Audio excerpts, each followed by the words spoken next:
Hi folks, welcome back to my channel, D versus Dead. This is D, and I'm here to show you another exciting addition that I've put into my Happynichi or Fauxbonichi, whatever you want to call it. So basically it's my own version of a Hobonichi that I'm customized to fit my own needs and set things up the way I like it. So in case you didn't watch my last video, I am using a Happy Planner Notes notebook, and I'm just kind of adding sections that I find useful to make this into a functional budget planner basically. So in my last video I mentioned that I had figured out that a size 10 business envelope is a perfect size for this particular notebook. So I decided I'm going to start using these to categorize my receipts. So I just reinforced the envelope to keep it from ripping by running washi tape on each side of the envelope. And then I put it into my punch. So you can either use your Happy Punch or your arc punch that has the special holes for the disc bound system.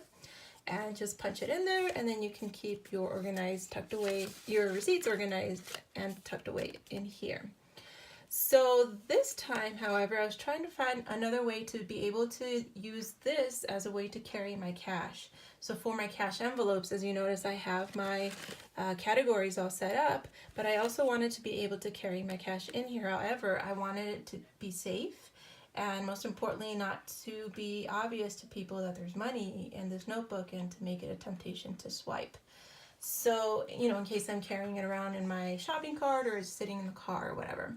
So what I decided to make is cash envelopes. However, they're technically sneaky dashboards. Like, to the untrained eye that doesn't know what I did, this looks just like a regular dashboard. However, this is actually my cash envelope, and the cash is safe and sound inside of here because the open end of the envelope is right here where the discs are. So the discs are sealing it shut. So if it's not making too much sense, let me go ahead and show you. Let me razzle dazzle you with what it is. So it's sealed all the way around except for the inside, the part that gets closed up with the rings. So inside I have my envelope, I have my cash, and I can basically keep this all in here nice and safe and organized. So these are really easy to do. I basically just bought a pad of 12 by 12 cardstock from Walmart. They had a lot of really pretty designs and patterns, and the pad was only $5 and it had a ton of paper in it. So you'd be able to make a bunch of these if you wanted to. I also bought a cheap laminator as well as laminating pouches from Amazon. I was actually pretty impressed with the price. I think the laminator is only, I believe, about $20. And then you get a bunch of laminating pouches from them as well. You can order those separately, but they're pretty affordable. So I was very happy with that purchase.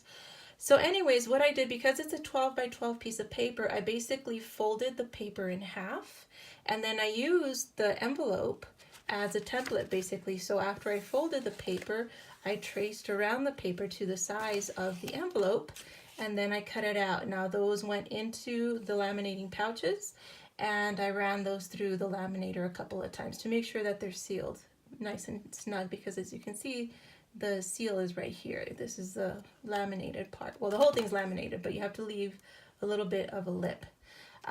From there, I had also cut tabs for each one just to make it easier to flip around. Like, oh, I'm going to go to this category here. Oh, now I need to flip to this category.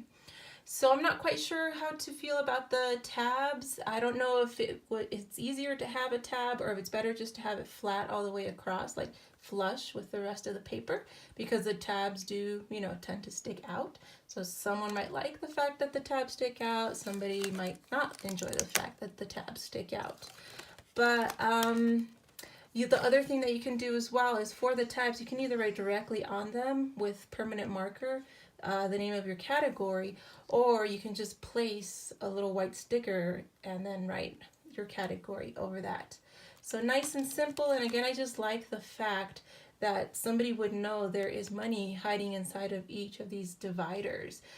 So that's really exciting for me, and it also keeps everything just flat and organized and convenient. So let's say at the end of the pay period, you just pull out your receipts, and if you have any cash left over, and then you itemize your receipts so that you know exactly where every single penny or every dollar of your cash envelope went to for that particular pay period. and then stuff your envelopes again with the next pay period, the next paycheck, and start the process over again. Just keep repeating that. And that way you can have a very clear idea of where all your money is going, how you're using your money, how you're doing with your budget, blah, blah, blah, things like that. So anyways, I would love to hear your ideas. If you have any other suggestions for things I can add to my Happy Planner budget Fauxbonichi or Happynichi, whatever you'd like to call it. So I would love to hear ideas, feedback, suggestions, things like that. Anyways, thank you so much for watching, and I hope you have a great day.